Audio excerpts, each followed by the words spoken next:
ہر قسم کے روحانی جسمانی مسائل اور وظائف کے لیے پیر اقبال قریشی چینل کو سبسکرائب کریں۔ پیر اقبال قریشی۔ ایام الحج جو ذی القعدہ اور ذی الحجہ کے ماہ مقدس کو کہا جاتا ہے، حج اسلام کا 5واں رکن ہے، اور حج کو اللہ رب العزت نے قرآن حکیم کے اندر بے شمار آیات کے اندر وضاحت سے بیان فرمایا۔ اور یہ غزوہ تبوک کے بعد آپ صلی اللہ علیہ وسلم پہ فرضیت حج کی آیات نازل ہوئیں۔ آپ علیہ الصلوۃ والسلام نے حضرت ابو بکر صدیق رضی اللہ تعالی عنہ کو پہلا امیر الحج متعین کر کے مکہ مکرمہ روانہ کیا، چونکہ 9 ہجری کو حج فرض ہوتا ہے، اور آپ صلی اللہ علیہ وسلم پہلے حج میں تشریف نہیں لے گئے، بلکہ ابو بکر صدیق رضی اللہ تعالیٰ عنہ کو اپنا نائب بنا کر، امیر بنا کر خطبہ حج کے لیے روانہ کیا۔ چونکہ عرب کے معاشرے کے اندر جب حج ہوتا تھا تو حج میں مشرک لوگ کثرت سے آتے تھے، اور آپ صلی اللہ علیہ وسلم کے اعلان نبوت سے پہلے بھی حج ہوتا تھا۔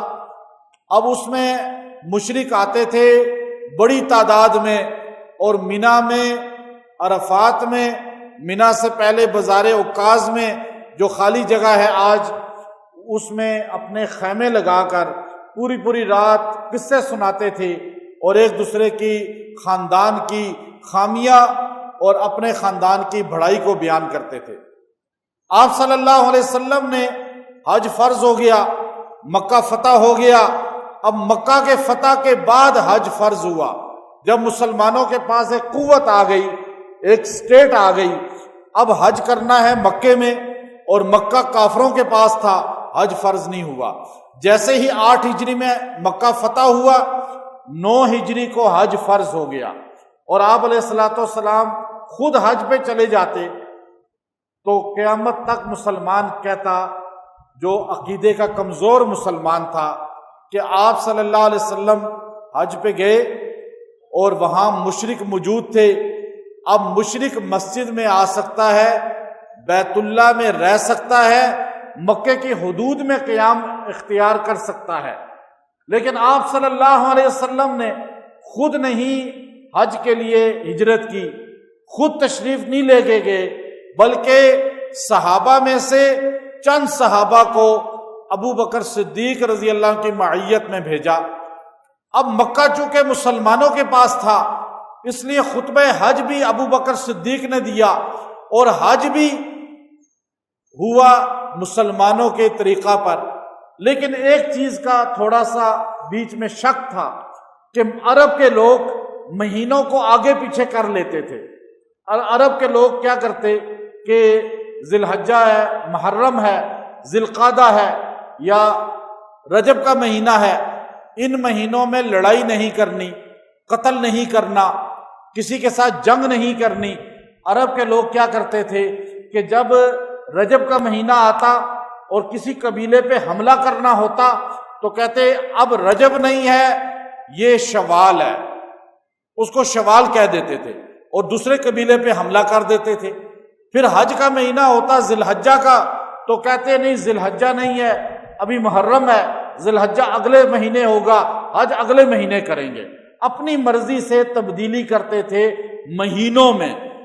اتفاق ایسا تھا کہ جس سال رسول اللہ صلی اللہ علیہ وسلم پہ حج کی فرضیت ہوئی، اس سال حج کا مہینہ ذی الحجہ ہی بنتا تھا، جو عرب معاشرے میں مشہور تھا۔ لیکن تھوڑا سا شک تھا عرب کے لوگوں کو۔ آپ صلی اللہ علیہ وسلم اتفاقی طور پہ نہیں گئے، آپ علیہ السلام تبوک سے تھکے ہوئے آئے تھے۔ آپ علیہ السلام نے کہا پہلا حج ہے، امیر الحج بنا کے ابو بکر کو بھیجا۔ پیچھے قرآن پاک کی آیات نازل ہوئیں، انما المشرکون نجس فلا یقربوا المسجد الحرام۔ آپ نے حضرت علی رضی اللہ تعالیٰ عنہ کو فرمایا مدینے سے کہ آپ فوری پہنچیں اور مینا کے ایک ایک خیمے کے پاس جا کے اعلان کریں، آج کے بعد کوئی مشرک حدود حرم میں داخل نہیں ہو سکتا، کوئی مشرک مکے میں داخل نہیں ہو سکتا، کوئی مشرک جو ہے حج کرنے نہیں آ سکتا، کوئی مشرک حرم کی حدود میں داخل نہیں ہوگا۔ آج کے بعد مشرکین کا حدود حرم میں داخلہ ممنوع قرار دے دیا گیا، ممنوع ہو گیا۔ اب وہ علی رضی اللہ تعالیٰ عنہ تشریف لے گئے۔ اب علی رضی اللہ تعالیٰ عنہ مکہ پہنچے، مکہ مکرمہ میں مینا کے میدان میں پہنچے۔ مینا کی حدود میں ایک ایک مینا کے خیمے کے پاس جا کر آپ نے اعلان کیا کہ آج کے بعد کوئی مشرک حدود حرم میں نہیں آ سکتا، کوئی مشرک مکہ کی حدود میں داخل نہیں ہو سکتا، کوئی مشرک حج کے لیے نہیں آ سکتا۔ اگلے سال سارے مشرکین پر حج کی پابندی ہے۔ اب وہ 9 ہجری حدود حرم اور پھر مشرکین کے لیے چونکہ معاہدے چل رہے تھے، وہ معاہدے پورے کرنے کا حکم تھا۔ آپ علیہ الصلوۃ والسلام نے علی المرتضیٰ رضی اللہ تعالیٰ عنہ سے اعلان کروایا۔ سال کے اس حج پر بار بار اعلان ہوا، اعلان ہوتا رہا، یہاں تک کہ اگلا سال آ گیا۔ اب وہ 10 ہجری تھا، حج کا مہینہ تھا۔ رسول اللہ صلی اللہ علیہ وسلم جب مدینہ سے حج کے لیے روانہ ہوتے ہیں، اتفاق ایسا تھا جیسے عرب کے معاشرے میں مہینے آگے پیچھے کر دیے جاتے تھے۔ رجب کو شعبان بنا دیا جاتا تھا، شعبان کو رمضان کہہ دیتے تھے، رمضان کو محرم کہہ دیتے تھے۔ تو ذی الحجہ کے بارے میں اکثر لوگوں کی رائے یہ تھی کہ یہ ذی الحجہ نہیں ہے بلکہ آگے پیچھے مہینے ہو چکے ہیں۔ اب یہ ترتیب کیسے بحال ہو؟ اب یہ ایک ہی ہستی بحال کر سکتی ہے جو نبوت ہے، آسمانی علم رکھتی ہے اور اللہ کی طرف سے امر ہے جس کو۔ اب آپ صلی اللہ علیہ وسلم جب مدینہ سے چلتے ہیں، اتفاق ایسا ہے اللہ کی طرف سے بھی وہ مہینہ ذی الحجہ تھا، لیکن اس وقت عرب کے معاشرے میں جو مہینہ کہا جاتا تھا اس مہینے کو، وہ بھی ذی الحجہ کہا جاتا تھا۔ گویا کہ زمین والے بھی ذی الحجہ کہہ رہے تھے، عرش والا بھی ذی الحجہ کہہ رہا تھا، اور رسول اللہ صلی اللہ علیہ وسلم 1.25 لاکھ صحابہ کے ساتھ وہاں پہنچتے ہیں اور وہاں پر آپ حج کا ارکان ادا کرتے ہیں۔ ایک مشرک اس جگہ نہیں ہوتا، ایک مشرک اس حج میں شریک نہیں ہوتا، کیونکہ سارے قبیلوں پہ پابندی تھی، سارے قبیلے پابندی میں تھے۔ کوئی مکہ نہیں آ سکتا، کوئی حج میں شریک نہیں ہو سکتا۔ اس سے پہلے مشرک آتے تھے۔ آپ صلی اللہ علیہ وسلم جب بیعت عقبہ ہوئی، بیعت عقبہ 3 مرتبہ ہوئی۔ آپ علیہ الصلوۃ والسلام جب 11واں سال تھا نبوت کا، آپ جب حاجی آتے تھے مشرک ہوتے تھے، سارے مشرک، چونکہ حج فرض نہیں تھا، قبیلہ سارے مشرک آتے تھے، دور دراز سے آتے تھے، آ کر پڑاؤ ڈالتے تھے۔ رسول اللہ صلی اللہ علیہ وسلم کی عادت یہ تھی کہ آپ جب قبائل کی طرف جاتے تھے تو آپ نبوت کے 11ویں سال، امام ابن کثیر رحمۃ اللہ علیہ نے البدایہ کے اندر لکھا کہ آپ علیہ الصلوۃ والسلام کی عادت تو پہلے سے تھی کہ آپ ایک ایک قبیلے کے پاس جاتے تھے، لیکن 11ویں سال رسول اللہ صلی اللہ علیہ وسلم جب مختلف قبیلوں کے خیموں سے ہوتے ہوتے وہ بیعت عقبہ جو شیطان کو کنکریاں ماری جاتی ہیں اس سے پیچھے حرم کی طرف خالی میدان ہے، وہاں ایک پہاڑ ہوا کرتا تھا، اس پہاڑ کو عقبہ کہا جاتا تھا، اور اس پہاڑ چھوٹے سے کے دامن میں چند لوگ جن کی تعداد 6 ہے وہ بیٹھے ہوئے تھے، مدینے سے آئے تھے، انصاری تھے۔ آپ علیہ السلام ان کے پاس جا کے بیٹھے، لیکن دیگر مشرکین آپ کی دعوت پہ گالیاں دیتے تھے، برا کہتے تھے، یہاں تک کہ بیجرہ بن فراس القشیری نے آپ جب گھوڑے پہ سوار ہونے لگے گھوڑے کو نیزہ مارا اور گھوڑا بتکا، رسول اللہ زمین پر گرے اور اس نے تالیاں بجانی شروع کر دی۔ یہ رویہ تھا مشرکین کا، لیکن یہ مدینے کے لوگ تھے، گویا کہ اسلام اس وقت نہیں پہنچا تھا، لیکن وہ تھے پھر بھی خاندانی لوگ۔ جب رسول اللہ ان کے پاس بیٹھے تو آپ کی بات کو سننا شروع کر دیا۔ آپ نے فرمایا میں اللہ کا رسول ہوں، مجھ پہ آسمانی کتاب کا نزول ہو رہا ہے۔ وہ آپ کی باتیں سنتے رہے، 6 کے 6 بندے اسی لمحے مسلمان ہو گئے۔ اب وہ 6 آدمی مدینہ گئے، مدینہ جا کر انہوں نے وہاں آپ علیہ السلام کے بارے میں بتلانا شروع کیا، آپ کا چرچا مدینے میں ہونا شروع ہو گیا۔ اگلے سال 12ویں سال نبوت کے حج پر وہ 12 آدمی لے کر آئے، 7 آدمی نئے تھے، 5 آدمی پرانے تھے۔ اب وہ 12 آدمی اسی خیمے میں بیٹھے تھے۔ رسول اللہ صلی اللہ علیہ وسلم کی پہلے بیعت وہاں ہو چکی تھی، وہ بیعت عقبہ اول ہے، اس کے بعد بیعت عقبہ ثانی ہے۔ اب وہ 12 آدمیوں نے حضور کے ہاتھ پہ بیعت کر لی، کلمہ پڑھ لیا، اور وہ 12 آدمی واپس گئے اور مدینہ میں جا کر محنت شروع کی۔ اگلے 13ویں سال 70 آدمیوں کو لے کر بیعت عقبہ ثالث میں آئے۔ اب وہ بیعت عقبہ ہے جہاں آپ علیہ السلام کو انہوں نے آ کر کہا کہ آپ ہمارے پاس کوئی بندہ بھیج دیں۔ دوسرے سال ہی کہہ دیا تھا، آپ نے مصعب بن عمیر کو بھیجا مدینہ، اور جا کر انہوں نے ان کو تعلیم سکھائی، ان کی تربیت کی، ان کو اعمال سکھائے، گھر گھر میں وہاں پر ماحول شروع ہو گیا۔ پھر آپ تیسرے سال 70 آدمیوں کو لے کر آئے تو آپ سے فرمایا کہ آپ مکہ والے آپ کی تعاون نہیں کرتے، آپ ہمارے ساتھ مدینہ چلیں۔ آپ نے فرمایا کہ کیا تم میرا ساتھ دو گے؟ تو عبداللہ بن رواحہ جو صحابی ہیں اور بڑے شاعر تھے بہت بڑے، تو وہ کھڑے ہو گئے، کھڑے ہو کر کہنے لگے یا رسول اللہ آپ شرائط پیش کریں، آپ کا اللہ جو شرط پیش کرے گا ہمیں کہے گا، ہم ہر شرط ماننے کو تیار ہیں۔ آپ نے فرمایا شرط یہ ہے میرا مدینے جانے کی، تم لوگ مجھے مدینہ بلا رہے ہو کہ اللہ کے علاوہ کسی کی عبادت نہیں کی جائے گی، تم لوگ یہ وعدہ کرو پہلے۔ دوسرا میری حفاظت کرو گے، اپنی مال، اپنی جان، اپنی اولاد سے زیادہ۔ جب آپ نے یہ جملہ کہا تو ابو الہیثم رضی اللہ تعالیٰ عنہ اور برا ابن مرورہ رضی اللہ تعالیٰ عنہ اور اسعد ابن زرارہ رضی اللہ تعالیٰ عنہ ایک دم تینوں نے اپنا ہاتھ حضور کے ہاتھ پہ رکھا اور فرمایا ہم وعدہ کرتے ہیں اپنی جان دے دیں گے لیکن آپ کی جان کی حفاظت کریں گے۔ اسد ابن زرارہ نے کہا یا رسول اللہ، کہ اسد ابن زرارہ رضی اللہ تعالی عنہ جو ہیں وہ کیا فرما رہے ہیں؟ اسد ابن زرارہ کہ یا رسول اللہ ساری دنیا کے کالے گورے جمع ہو جائیں لیکن آپ کا ساتھ ہم نہیں چھوڑیں گے، آپ کے لیے ہم ان کے سامنے ڈٹ جائیں گے۔ اب یہ بیعت عقبہ ثانی ثالث ہوئی ہے۔ آپ علیہ الصلوۃ والسلام جب مکہ آتے ہیں، اس کے بعد مکہ جب آپ تشریف لاتے ہیں تو 70 بندے آپ کے ساتھ ہوتے ہیں، 70 بندے آپ کے ساتھ ہوتے ہیں۔ اب 70 بندے جو آپ کے ساتھ ہیں ثالث میں، اس کے بعد مدینہ آپ تشریف لے گئے، وہاں محنت بڑھتی رہی کرتے کرتے جب 8 ہجری کو مکہ فتح ہوتا ہے تو 10,000 انسان آپ کے ساتھ ہوتے ہیں۔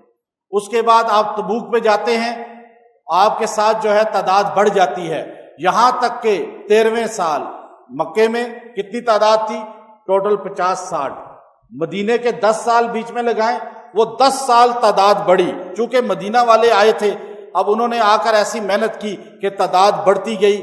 مدینہ شریف میں رسول اللہ صلی اللہ علیہ وسلم جب 23ویں سال تھا، آپ حج پہ تشریف لائے، 1.25 لاکھ لوگ آپ کے ساتھ تھے۔ اب آپ خطبہ دیا وہاں پر، یہ حج فرض ہوا، مشرک چلے گئے، مشرکوں کا وہاں پہ داخلہ بند ہو گیا۔ اب بعض لوگ حج کرتے ہیں، ایک حج کیا، حاجی لکھ دیتے ہیں حاجی، 2 حج کیا الحاج لکھ دیتے ہیں، گویا کہ یہ شرعاً جائز نہیں ہے۔ اپنے نام کے ساتھ نماز پڑھی ہے، نمازی لکھ دیں، زکوٰۃ دیتے ہیں زکاتی لکھ دیں، روزہ رکھتا ہے سومی لکھ دیں، سومی بھی آپ لکھ سکتے ہیں۔ سومی یہ برما والے اپنے پیشواؤں کو سومی کہتے ہیں، اور تھائی لینڈ والے اپنے جو بڑے مقتدا ہیں ان کے علماء ہیں ان کو سومی بولتے ہیں۔ سومی کا مطلب کیا ہے؟ روزے والا، کیونکہ وہ روزے رکھتے ہیں۔ اب یہاں مسلمان لکھے جی اپنے نام سے سومی لکھ سکتا ہے؟ کہتا ہے نہیں جی صرف حاجی لکھنا ہے۔ حاجی ہمارے نام کا حصہ بنتا چلا گیا ہے، حج 1 کیا یا 3 کیے یا 10 کیے، الحاج یا حاجی معنی ایک ہی ہے، ویسے انہوں نے اس کو سمجھا کہ جمع کا ہے، جمع کا نہیں ہے یہ۔ اور دوسری بات یہ ہے کہ ہمارے ہاں حج جو ہے یہ ایک دکھلانے کی چیز بن گئی ہے، حالانکہ ایسی چیز نہیں ہے۔ یہ حج ایک اتنی بڑی عبادت ہے کہ رسول اللہ صلی اللہ علیہ وسلم نے فرمایا جس نے حج کیا اور ولا فسقا ولا رفسا، اس میں فسق و فجور نہیں ہوا، تو وہ ایسے ہے جیسے ماں کے رحم سے آج پیدا ہوا، آج ماں کے رحم سے پیدا ہو گیا اس کو۔ اب آپ دیکھ، حضور صلی اللہ علیہ وسلم زندگی میں ایک حج کیا، وہ حج آپ علیہ الصلوۃ والسلام کا ہے، گویا اس کے 3-4 ماہ کے بعد آپ دنیا سے رخصت ہو گئے۔ حج کے اندر 3 چیزیں جو فرض ہیں، اگر وہ نہیں ہوں گی حج ہوگا ہی نہیں۔ پہلی چیز کیا ہے؟ احرام باندھنا، احرام کے ساتھ نیت ہو حج کی، حج کا احرام باندھ رہا ہوں۔ پھر تلبیہ پڑھنا، یہ تلبیہ حج کا خاص ہے، یہ حج کا خاص ایک نغمہ ہے، ہر انسان اس کو بولتا ہے۔ کیوں بولتا ہے؟ تاکہ پتہ چل جائے کہ ہمارا تعلق جو اللہ کے ساتھ ہے، اللہ کی توحید کے ساتھ ہے، کہ ہم وحدہ لا شریک مانتے ہیں۔ اب ایک آدمی کا باطن جو ہے وہ توحید سے خالی ہے، لیکن وہ کہہ رہا ہے لبیک اللہم لبیک لبیک لا شریک۔ لا شریک کا مطلب کیا ہے؟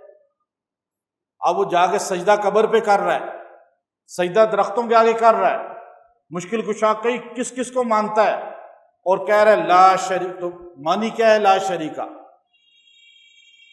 ہر مسلمان جب تک تلبیہ ایک بار نہیں پڑھے گا، احرام باندھنے کے بعد نیت نہیں کرے گا، پھر تلبیہ نہیں پڑھے گا، حج نہیں ہوگا۔ یہ فرض ہے حج کا۔ اب تلبیہ کیسے پڑھے گا؟ طوطے کی طرح رٹا ہوا، یا اس کا ترجمہ ہی پتہ ہونا چاہیے نا۔ اسی لیے تو آج ہمارے حاجی جاتے ہیں، حج کرنے والے گلیوں محلوں میں ہر بندہ حاجی ہے، لیکن عقیدہ ہی ٹھیک نہیں ہے، پتہ ہی نہیں ہے دین کیا کہہ رہا ہے۔ وہ ایک بندہ حج کیا، حج کر کے بیمار ہو گیا، اسپتال داخل کیا، ٹھیک ہوا، کعبۃ اللہ کے سامنے بیٹھ کے فون کر رہا ہے، داتا صاحب دیکھ چڑھا دو، مجھے صحت مل گئی ہے۔ حج کس کا کیا؟ لبیک پڑھتا رہا، کعبے کے سامنے بیٹھا ہوا ہے، لیکن دیکھ کہاں چڑھا رہا ہے؟ اب عقیدہ ایسا ہے کیونکہ ترجمہ ہی نہیں پتا نا۔ ابھی آپ دیکھیں ہمارے مسلمانوں کو سورہ فاتحہ کا ترجمہ نہیں پتا، پتہ ہی نہیں سورہ فاتحہ تقاضا کیا کر رہی ہے۔ اس لیے یہ تلبیہ جب تک صحیح نہیں ہوگا، لبیک نہیں پڑے گا ایک بار، حج نہیں ہوگا۔ حج کا فرض ہے یہ، حج کا فرض ہے یہ۔ دوسرا حج کا فرض کیا ہے؟ عرفات کا قیام، عرفات میں ٹھہرنا۔ وہ عرفات کے میدان میں جو ٹھہر گیا اس کا حج ہو گیا، وہ آدمی گناہوں سے پاک ہو گیا۔ اور تیسرا ہے طواف کرنا، جو طواف زیارت کہلاتا ہے۔ حج کے بعد جب احرام اتار دیتے ہیں، کپڑے پہن لیتے ہیں، سر منڈا لیتے ہیں، پھر طواف جا کے کرتے ہیں۔ اب یہ اتنی بڑی سعادت کی بات ہے حج کی کہ آپ یہ دیکھیے، لوگ پیسوں پہ حج کو، کہ پیسہ ہوگا تو حج ہوگا، لوگ یہ سمجھتے ہیں کہ پیسے سے حج ہو سکتا ہے، ایسی بات نہیں ہے۔ اللہ رب العزت نے انسان کے مانگنے پر، انسان کی جستجو پر حج کا تعلق رکھا ہے۔ ایسے ایسے لوگوں کو ہم دیکھتے ہیں حج پہ، غریب لوگ ہیں۔ ایک بندہ مجھے ملتا تھا کراچی کا، مسجد کے باہر ٹوپیاں لگاتا ہے، ٹوپیاں بیچتا ہے، ہر سال حج کرتا ہے۔ اور یہاں پیسے والے بڑے بڑے مالدار ہیں، میں جن کو جانتا ہوں، مالدار لوگ ہیں، اعلیٰ گھر، اعلیٰ گاڑیاں، اعلیٰ خوراک، حج ہی نہیں کیا، عمرہ بھی کبھی نہیں کیا۔ آپ علیہ السلام نے فرمایا جو استطاعت ہوتے ہوئے حج نہیں کرے گا، مجھے نہیں پتا یہودی ہو کے مرے گا یا نصرانی۔ پیسے والے حج نہیں کرتے، ضروری نہیں ہے پیسے والے حج، زیادہ جا کر دیکھیں گے غریب لوگ حج کر رہے ہوں گے۔ کیوں؟ حج یہ اللہ سے اپنی طلب کا اظہار کرنے کا نام ہے۔ حضرت مولانا ادریس کاندھلوی رحمۃ اللہ علیہ بہت بڑے بزرگ گزرے ہیں، وہ ایک واقعہ بیان کرتے تھے کہ ایک گوالا تھا، دودھ بھینسیں رکھی ہوئی تھیں اس نے، پنجاب کا، لاہور میں۔ اچھا، اس کو طلب تھی، بہت جستجو تھی کہ حج کروں میں۔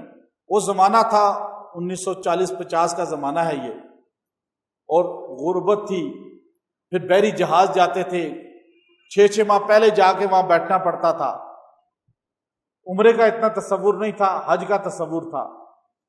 اب وہ نوجوان لڑکا تھا اور اس کے اندر طلب بے شمار بڑھ گئی اس کے اندر کہ میں حج کروں۔ اب اسے پتہ نہیں تھا حج ہوتا کیسے ہے، کیونکہ اس نے فضیلت سنی، بیان سنا کئی جمعے میں، اس کے اندر طلب پیدا ہو گئی۔ تو اب اس کے پاس پیسے بھی نہیں تھے۔ اس نے لوگوں سے پوچھا کہ حج کرنے کے لیے کہاں جانا پڑتا ہے؟ انہوں نے کہا جی کراچی جانا پڑتا ہے، پھر کراچی سے جہاز جاتے ہیں۔ اس نے کہا اچھا۔ اب وہ ریلوے اسٹیشن چلا گیا، اب اس کے پاس پیسے ہے نہیں کہ کراچی کا کرایہ دے۔ وہ اسٹیشن پہ جا کے کھڑا ہو گیا، لوگوں سے پوچھنے لگا کہ اب کیسے؟ انہوں نے کہا جی ٹرین آئے گی کراچی والی، اس پہ بیٹھو۔ اب وہ ٹرین آئی کراچی والی تو وہ اس پہ سوار ہو گیا۔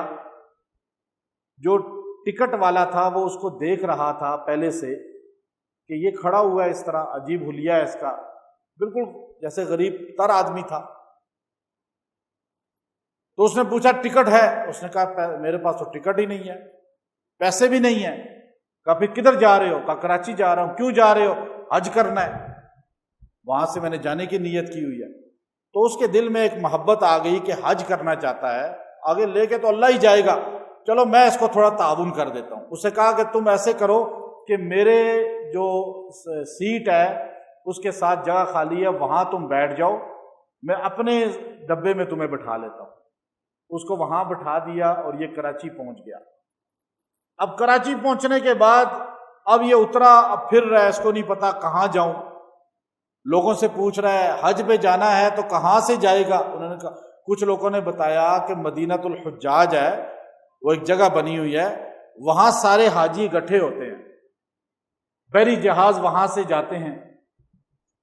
تو اب اس کو کوئی لے کے جانے والا نہیں، پیسے اس کے پاس نہیں۔ کچھ لوگ اس کو احرام میں نظر آئے، یہ ان کے ساتھ کھڑا ہوا، ان سے باتیں کی، انہوں نے کہا ہماری گاڑی میں بیٹھو، ہم تمہیں لے جاتے ہیں۔ یہ وہاں چلا گیا۔ اب وہاں جا کے اس کو نہ پتا کچھ، نہ اس کو جو ہے کوئی پیسہ پاس، نہ پاسپورٹ پاس، نہ ٹکٹ کے پیسے۔ اب یہ پریشان ہے، کھڑا ہے، دیکھ رہا ہے کیا ہوگا، لوگوں سے پوچھی جا رہا ہے۔ چند دن گزرے، ایک جہاز آ کے رکا، بحری جہاز۔ لوگوں نے اپنے ٹکٹ اور اپنے ویزے دکھائے، اپنا پاسپورٹ دکھائے، اس جہاز میں سوار ہونا شروع ہو گئے۔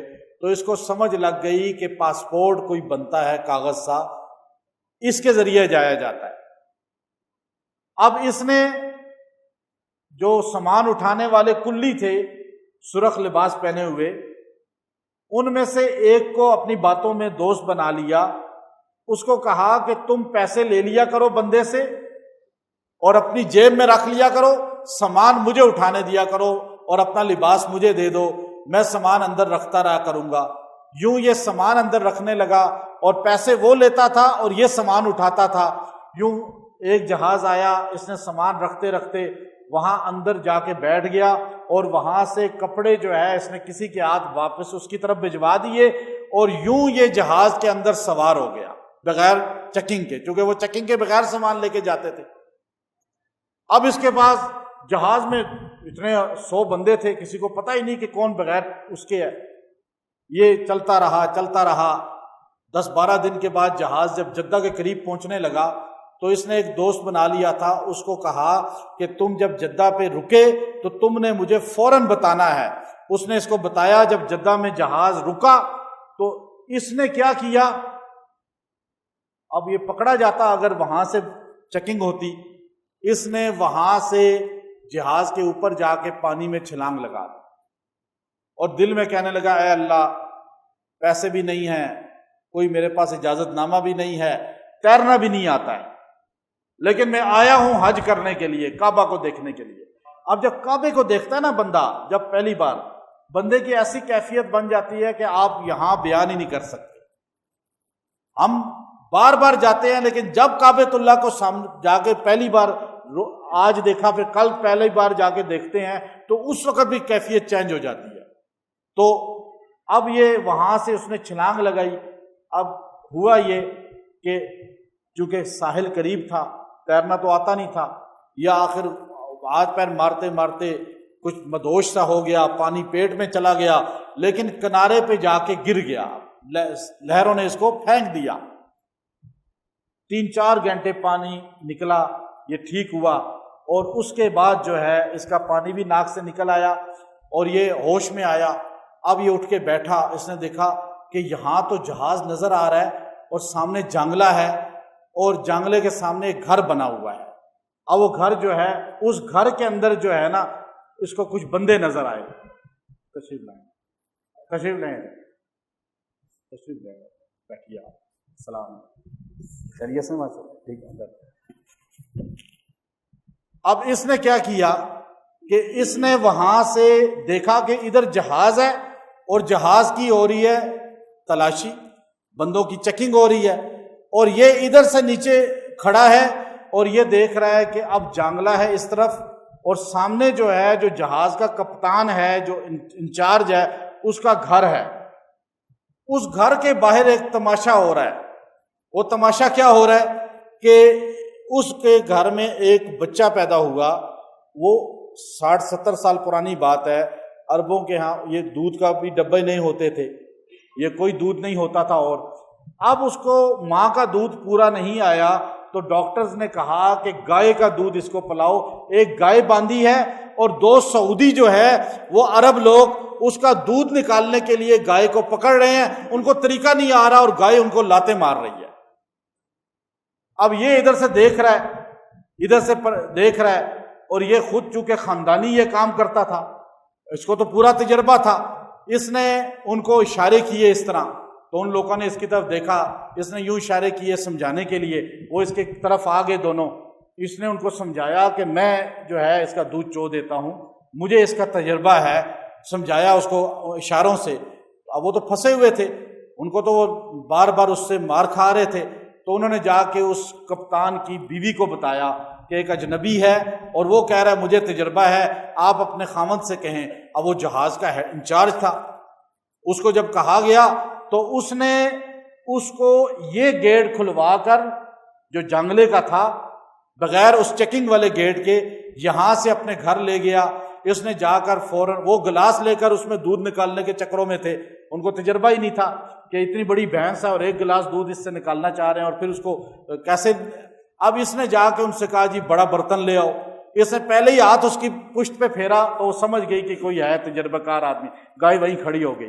پھر اس نے دونوں ہاتھوں سے اس کا دودھ نکالا اور بڑی بالٹی میں نکالا تو 6-7 کلو دودھ نکل آیا۔ تو وہ تو حیران ہو گئے عرب کہ یہ اتنا دودھ نکلا گائے میں سے، وہ تو ایک گلاس نکالنے کے چکروں میں تھے۔ انہوں نے کہا یہ بندہ تو بڑا قیمتی ہے۔ وہ جب آیا انچارج، اس نے کہا کہ اس نے بتایا جی میرے پاس کچھ بھی نہیں ہے، میں یوں آیا۔ تو اس نے کہا بس یہاں بیٹھو۔ اس عورت کا والد مکہ میں تھا اور اس کا بھینسوں کا بڑا باڑا تھا، اس کو بندہ کوئی نہیں ملتا تھا، وہ اس کو مکے لے گیا اور اس کو کہا کہ اس نے کہا جی میں کام کے لیے نہیں آیا، میں حج کرنا چاہتا ہوں، حج۔ اب زبان بھی نہیں آتی، حضرت تو مکہ مکرمہ سے تشریف لائے ہیں، بندے کو وہاں زبان نہ آتی ہو تو بندہ کیا کہتا ہے؟ پھر مارکیٹ جا کے کیا کرتا ہے؟ پھر اب وہ اس کو سمجھا رہا ہے کہ میں حج کرنے آیا ہوں، حج کرنے۔ اس نے کہا حج بھی ہو جائے گا، تم یہیں رہو۔ اس نے جب ان بھینسوں کا دودھ نکالا تو وہ حیران ہو گئے کہ اتنا دودھ کہ پورے مکے پہ تقسیم کر دیا جائے۔ وہ تو روزانہ تھوڑا تھوڑا نکلتا تھا، مشکل سے کبھی۔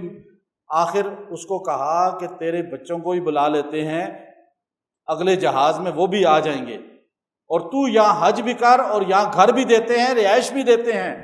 وہ بندہ مولانا ادریس کاندھلوی رحمۃ اللہ علیہ فرمایا کرتے تھے، صدق دل نیت سے چلا تھا، بچوں کو بھی اللہ نے مکہ میں مقیم بنا دیا، ساروں نے گٹھے حج بھی کیا، اور اللہ تبارک و تعالیٰ نے رزق بھی عطا کیا۔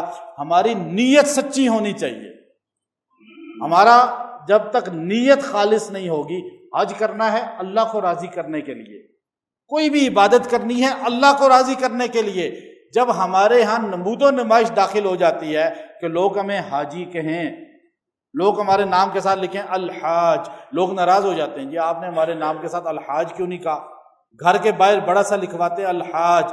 جب یہ چیزیں ہوتی ہیں تو انسان کی عبادت ضائع ہو جاتی ہے، ریاضت ضائع ہو جاتی ہے۔ عبادت کرنا آسان ہے، عبادت کو بچا کر لے جانا مشکل ہے۔ اس لیے حج جو ہے یہ اللہ تبارک و تعالیٰ کی طرف سے 5واں رکن عطا کرتا ہے امت کو۔ ہمیں عطا کیا۔ اور حج اتنی بڑی عبادت ہے کہ آپ صلی اللہ علیہ وسلم نے فرمایا کہ حج کر کے فارغ ہوا تو ماں کے رحم سے ابھی پیدا ہوا، گویا کہ سارے گناہ معاف ہو گئے۔ تو اس لیے حج کی جن لوگوں پہ حج فرض ہے، ابھی تو اللہ نے دروازے ویسے ہی بند کر دیے، یہ اللہ نے جو دروازے بند کیے ہیں، آج جانا چاہیں بھی تو نہیں جا سکتے۔ کعبہ کے دروازے بند، مدینے کے دروازے بند، فلائٹیں بند، اب پیسے لے کر بھی نہیں جا سکتے۔ اللہ تبارک و تعالیٰ کی ناراضگی کا سبب ہے کہ جو استطاعت والے ہیں، جو پیسے والے ہیں، وہ حج نہیں کریں گے تو اللہ تعالیٰ کا غضب پھر نازل ہوگا۔ اس لیے جو صاحب ثروت لوگ ہیں وہ حج پہ سب سے پہلے حج کریں۔ اچھا، حج رزق وسیع کرتا ہے۔ جو حج کرنے والا ہے اس کے مال میں کبھی تنگ دستی نہیں آتی۔ کاروباری آدمی ہے، چھوٹا کاروبار ہے، آپ پہلے حج کریں، پھر آپ دیکھیں آپ کے رزق کتنا وسیع ہوتا ہے، آپ کا رزق کتنا بڑھتا ہے۔ جو ایک بار بیت اللہ سے ہو کر آ جاتا ہے، دو اس کو فائدے ملتے ہیں۔ حج کر کے جو آتا ہے اس کو دو فائدے ملتے ہیں۔ پہلا فائدہ کہ اللہ تبارک و تعالیٰ اس کے قلب میں اس گھر کی محبت ڈال دیتے ہیں، پھر اسے بار بار جانے کو دل کرتا ہے۔ او جی یہ 5 حج کر لیے ہیں، کسی غریب کو کھانا کھلا دیں۔ یہ محبت وہی بات کرتا ہے جس کے دل میں نہیں ہے، جو گیا ہی نہیں ہے ابھی تک۔ وہی مرد عورت یہ کہتے ہیں جی جس کو رسول اللہ صلی اللہ علیہ وسلم کے روزے کی ایک بار محبت وہاں جا کے عطا ہو جائے، وہ تو کہے گا بار بار جاؤں مدینے، بار بار جاؤں کعبے۔ جو یہاں کبھی گیا ہی نہیں، ارادہ بھی نہیں جانے کا، وہ ٹی وی پہ بیٹھ کے کہے گا جی یہ کیا 10 حج کرتے ہیں، 10 بار جاتے ہیں، کسی غریب کو کھانا کھلائیں۔ اصل بات ہے پہلی محبت دل میں آ جاتی ہے جو وہاں ایک بار چلا جائے۔ دوسری، رزق وسیع ہو جاتا ہے، اللہ اس کے رزق کو بڑھا دیتے ہیں۔ یہ جو حج پہ پیسہ لگایا جاتا ہے یہ 70 گنا واپس ملتا ہے، 70 گنا اللہ واپس دے دیتے ہیں۔ عبداللہ ابن مبارک رحمۃ اللہ علیہ حج پہ گروپ لے کے جاتے تھے، مالدار آدمی تھے، بہت بڑے محدث بھی ہیں۔ گروپ کو لے کے جاتے تھے، پیسے سب سے لیتے تھے، واپسی پہ ساروں کو پیسے بھی واپس کر دیتے تھے اور ساروں کا اکرام اپنی جیب سے کرتے تھے۔ لوگوں نے کہا کہ آپ اتنا کیسے افورڈ کرتے ہیں؟ کہنے لگے میرے پاس کچھ بھی نہیں تھا، میں نے تھوڑی سطح پہ لوگوں پہ خرچ کرنا شروع کیا، آج میں ان پہ جتنا خرچ کرتا ہوں واپس آ کے مجھے 70 گنا مل جاتا ہے۔ ہم تو کنجوسی کے عادی ہیں نا، ہمیں تو پتہ ہی نہیں ہے ان چیزوں کا۔ یہ سیکھنا ہے، اللہ عمل کی توفیق دے۔ ہمارے لیے بڑی سعادت کی بات ہے کہ مکہ مکرمہ کی باتیں ہو رہی تھی، مکہ مکرمہ کا ذکر ہو رہا ہے، بیت اللہ شریف کا ذکر ہو رہا ہے۔